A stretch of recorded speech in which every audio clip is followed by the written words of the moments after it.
Olá, começa agora mais um programa Educação em Pauta. E no programa de hoje eu entrevisto o professor Antônio Paisana, ele que é professor da Universidade do Minho, da Escola de Engenharia. Olá, professor, seja bem-vindo ao nosso programa e também à nossa cidade natal. Olá, gostava de agradecer o convite que me fizeram para estar aqui. É com todo o prazer que estou aqui para falar um pouco da minha pessoa e da minha experiência e dos assuntos que entender relevantes. E também já percebi que Natal é uma cidade bonita para se estar. Muito obrigado pela cidade, né? E, professor, nós vamos conversar agora, para quem está em casa também, sobre a nossa parceria no Instituto Universidade do Minho. Mas antes eu gostaria que o senhor se apresentasse, né? O professor fez mestrado e doutorado também, é economista, mas como é que se deu, né, essa sua formação até a entrada da Universidade do Minho em Portugal? A minha formação de base é de facto economia.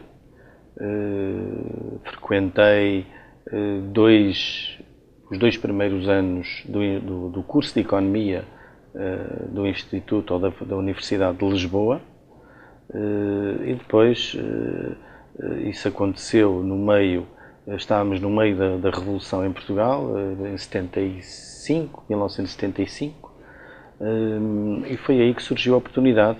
E os meus pais acharam que eu deveria partir e ir obter formação no estrangeiro. Por questões familiares, tive que regressar à Inglaterra, onde trabalhei cerca de 2 anos numa empresa de transportes públicos. O meu cunhado, que na altura estava na Universidade do Minho, era professor na Universidade do Minho, ele e a minha irmã,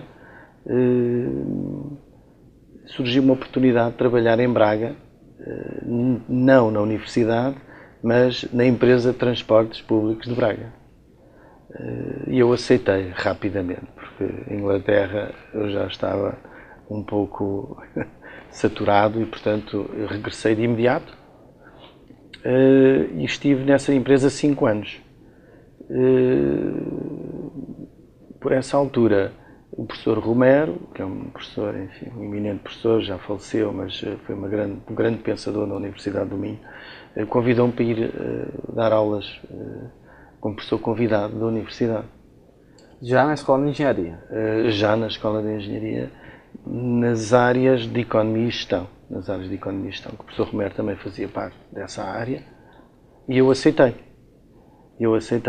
E no ano a seguir saí para fazer o meu doutoramento. Portanto, naquela primeira fase eu entrei e saí quase de seguida para ir fazer o meu doutoramento de novo em Inglaterra.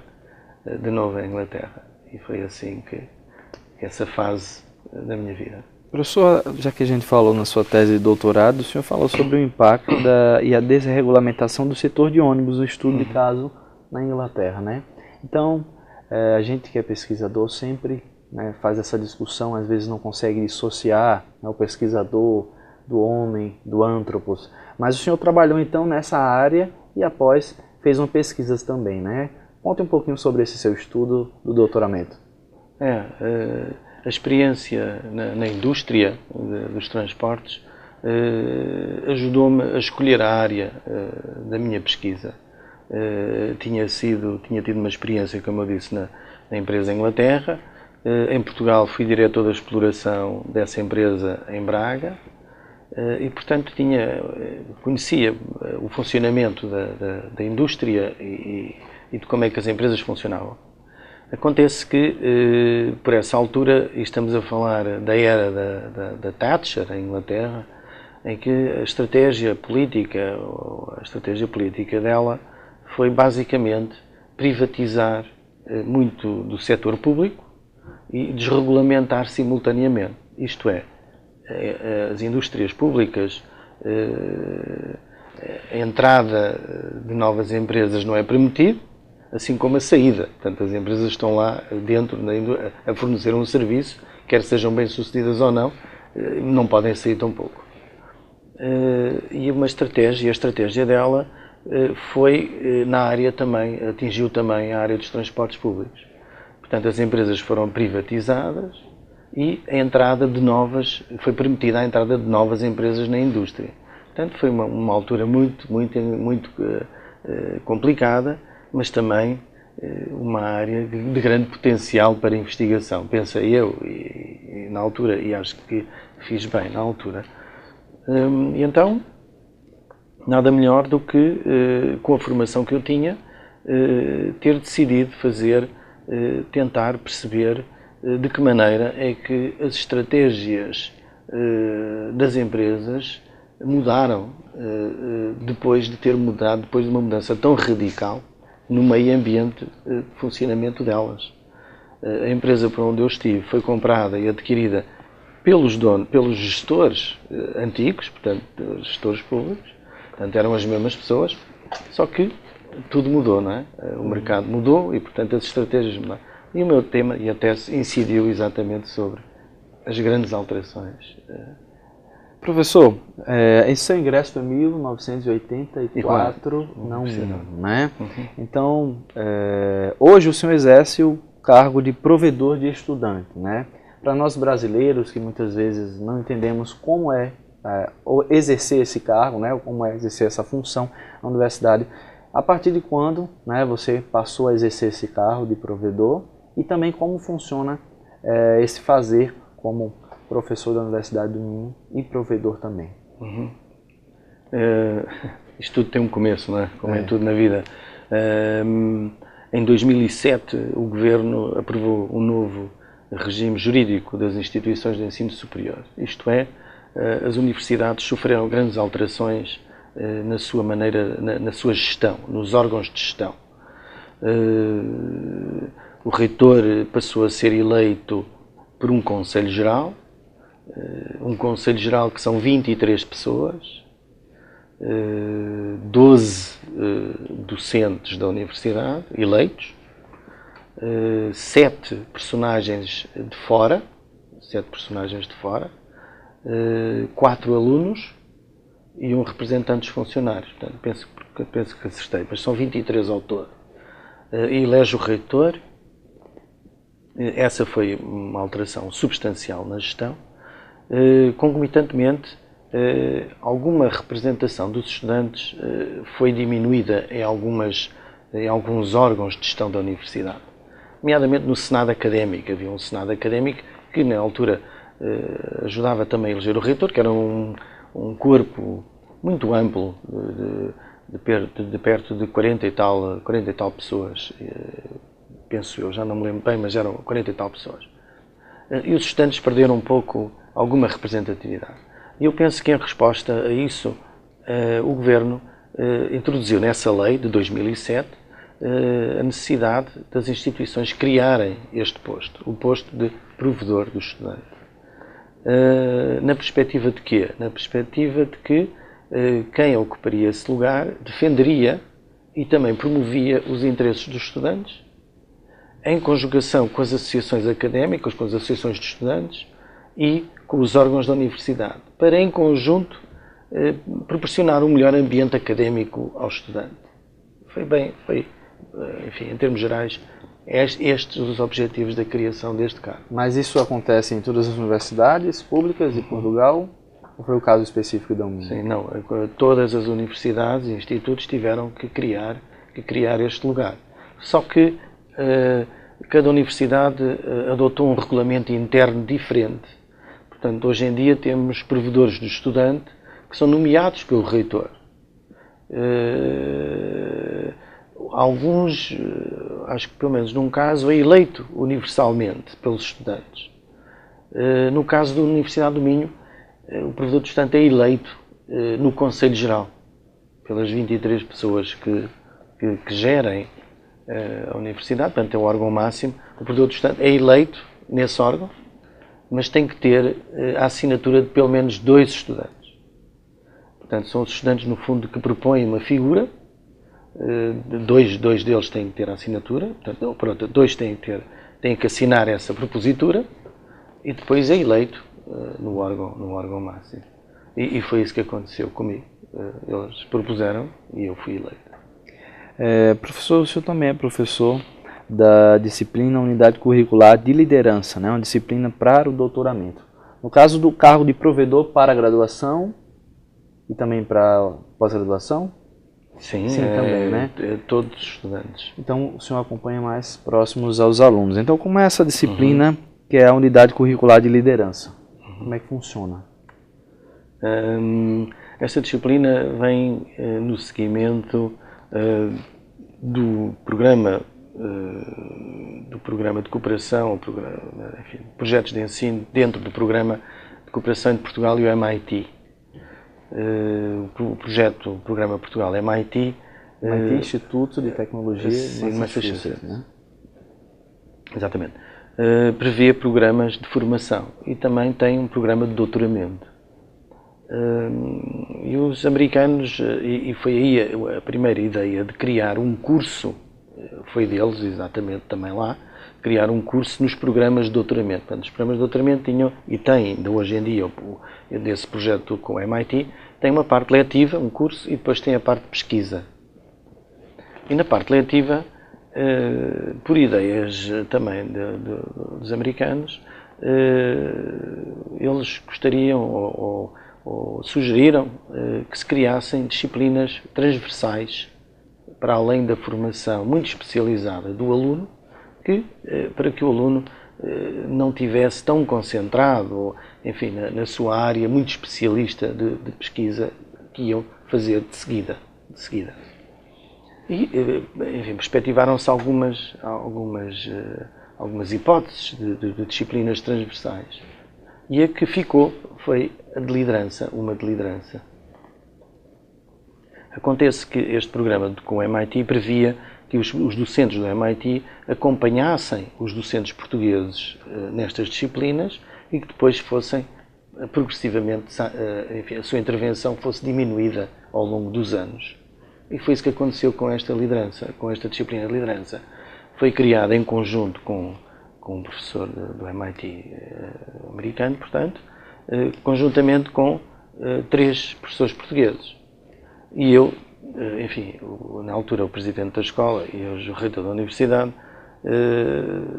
devido ao facto de, enfim, a minha tese de doutoramento teve muitas coisas de liderança, enfim, como fator de estudo, nomeadamente nas mudanças estratégicas das empresas, houve muita abordagem sobre esse tema e eu colaborei nesse projeto dessa disciplina com o MIT e desde então que leciono também essa e achou-se que, no caso português, também devíamos seguir um exemplo e esta disciplina manteve-se também nesse programa. Né? Ok, professor, a gente continua a entrevista com o professor Antônio Paisana. No próximo bloco, vamos ao intervalo e voltamos já.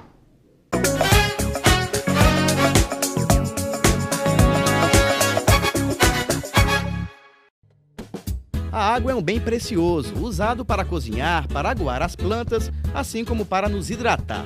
Mas você sabia que esse líquido que a gente bebe todos os dias pode acabar? Por isso é preciso economizar a água que consumimos. Aí vão algumas dicas.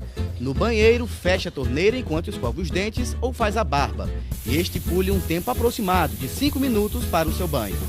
Na cozinha, feche a torneira enquanto ensaboa a louça e só volte a abrir quando for para enxaguar. E na parte de fora da sua casa, use um balde para lavar o carro e a calçada. O uso de mangueira aumenta o desperdício de água. Faça a sua parte. Juntos podemos fazer um mundo melhor. Uma iniciativa do Instituto Federal de Educação, Ciência e Tecnologia do Rio Grande do Norte.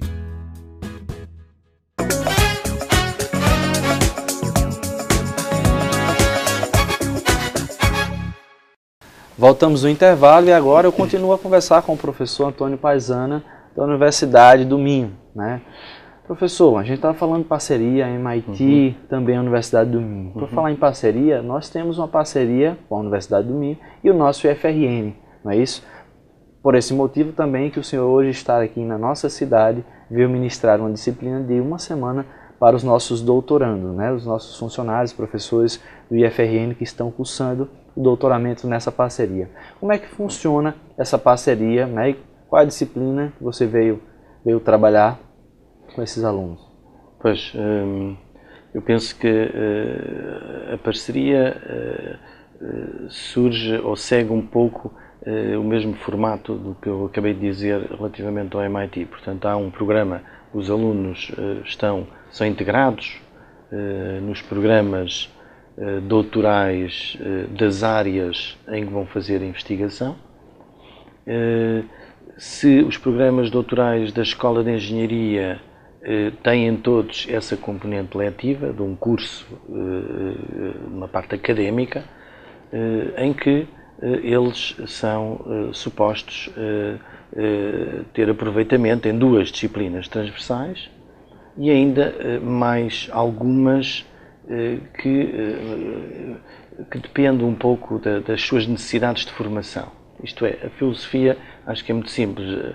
O aluno de doutorado está num projeto de investigação. Se o orientador, conjuntamente com o aluno, acharem que existe algum hiato na sua formação que é preciso, fechar, os alunos são convidados a frequentar disciplinas nessas áreas para exatamente o ajudar na pesquisa que se vai seguir. Esse é o caso da sua visita ou essas disciplinas também podem ser ofertadas lá em Portugal?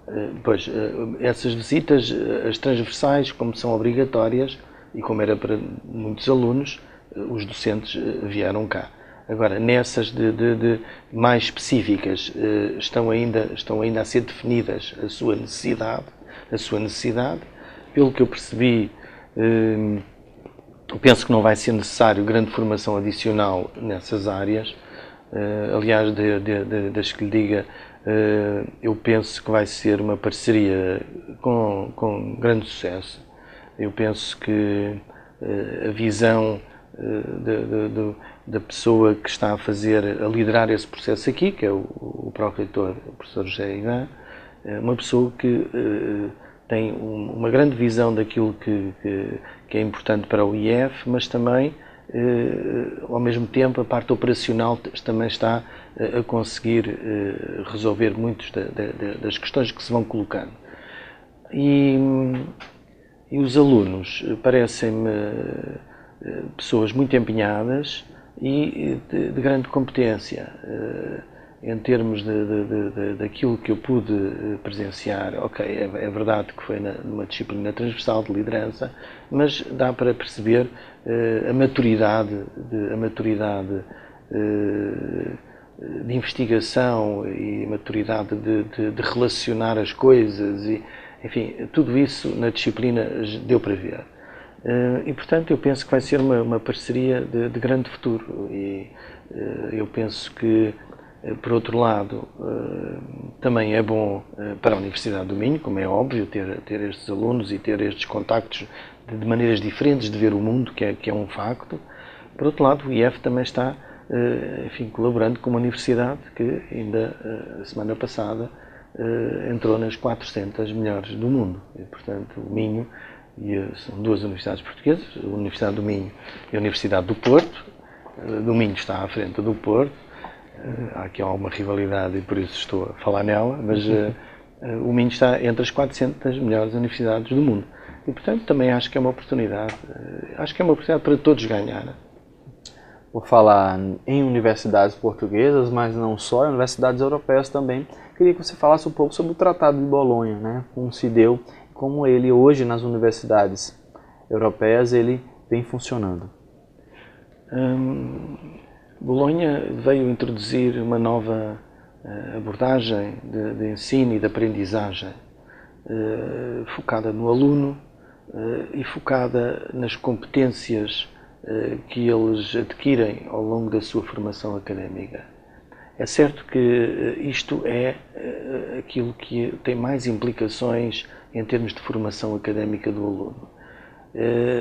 Essas competências, no seu total, foram traduzidas ou tiveram sua expressão nos ECTS. Portanto, são ECTS que são, competências adquiridas que têm uma equivalência em termos de horas, mas basicamente a criação dos ECTS e da integração dessas competências expressas nesses ECTS é que permitiu e vai permitir a mobilidade dos estudantes na Europa. Portanto, tudo aquilo que era equivalências e reconhecimentos de graus e tudo isso que era muito complicado na Europa, deixou de existir. Portanto, passou a ser tudo automático. Em cada país existe uma organização que zela pela qualidade do ensino nessas instituições à luz daquilo que está estabelecido a nível europeu, nomeadamente em termos de competências. Essa validade ela funciona para também um aluno que está em uma universidade que quer ir para outra, ou para um profissional que tem a certificação em um país ele também poder atuar em outros? Exato.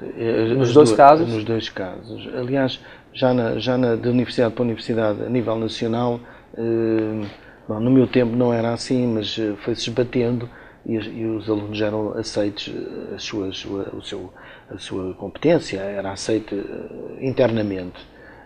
A nível europeu é que foi a grande novidade, mas não foi um processo fácil e continua a não ser muito fácil, porque o paradigma é diferente. Em termos do ensino-aprendizagem, não é? Já não há aquelas aulas teóricas de não sei quantas horas da transmissão do conhecimento só de um para o outro, não é? Há muito trabalho em equipa, outras competências que estão associadas a isso. Ok, professor. A gente falando do aluno e agora voltando um pouco para o aluno da Universidade do Minho. Como é que funciona a iniciação científica, a pesquisa dentro da Escola de Engenharia? Em termos de formação científica, eu penso que ela, Bolonha veio trazer um pouco isso, a exigência de fazer pesquisa individual e depois coletivamente e de trabalhos de grupo, mas com uma forte componente de incentivo, digamos assim, à investigação. E também, há bocado estava a falar do facto ou da existência dos mestrados integrados. Portanto, antes a licenciatura eram 5 anos e tínhamos no último semestre um estágio na empresa. Algumas vezes podia ser dentro da instituição, mas a maior parte das vezes era em empresas, em que os alunos iam para a empresa resolver um problema técnico ou tecnológico ou o que quer que fosse, e depois faziam um relatório daquilo que tinha visto. Funcionava como estágio? Estágio apenas, mas tinham um relatório no fim. Tinham que fazer um relatório no fim que era discutido como se fosse uma unidade, como uma disciplina qualquer, só que tinha um peso muito grande em termos de créditos. O mestrado integrado significa que esses estágios acabaram e agora existem a tese de mestrado.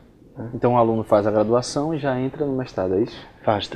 O aluno neste momento faz 3 anos de graduação e os 2 últimos anos são do mestrado, se quiser. Só que está tudo integrado, portanto o aluno basicamente permanece os 5 anos lá. Isso é um modelo, que é o mestrado integrado, mas há outros cursos que só dão o primeiro ciclo, que são 3 anos, e depois podem sair, com esses 3 anos podem frequentar outros segundos ciclos, que são mais 2 anos, que dá o grau de mestre, em qualquer área que eles afins, qualquer área, não é bem assim, áreas afins à sua licenciatura, que agora passou-se a chamar licenciatura, 3 anos de formação apenas. Certo? 3 anos de formação, licenciatura, mais 2 mestrado e depois o doutoramento. É esta mais ou menos a lógica dos graus.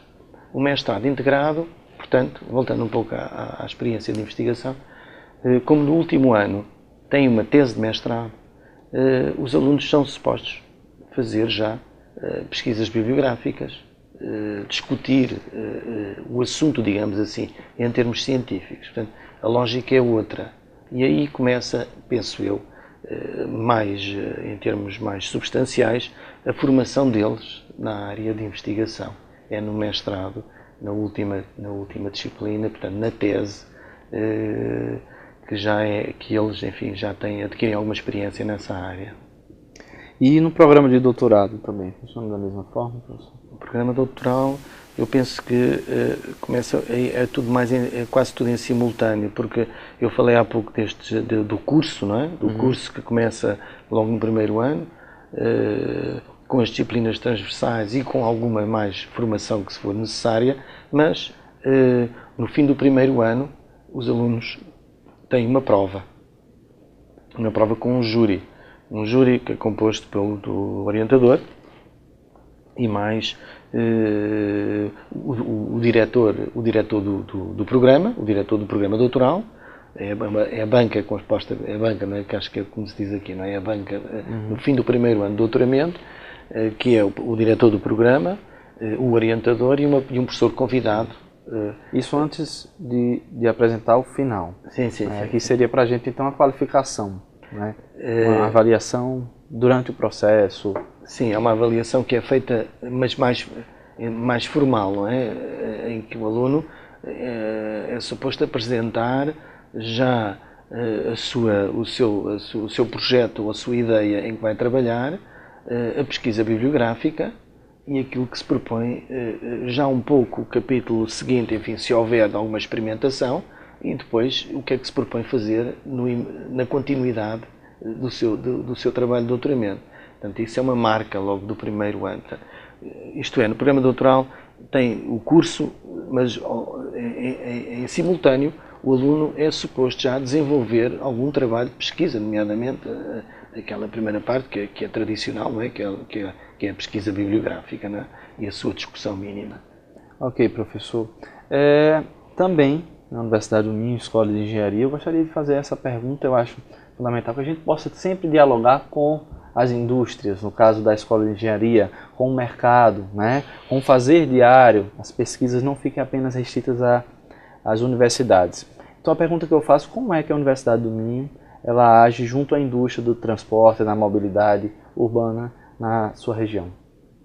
Pois, só para dizer que agora também há um programa novo que é o doutoramento em empresa, chamado doutoramento em empresa, em que as empresas mandam os seus técnicos, enfim, aqueles que já têm ou que queiram também fazer, investigação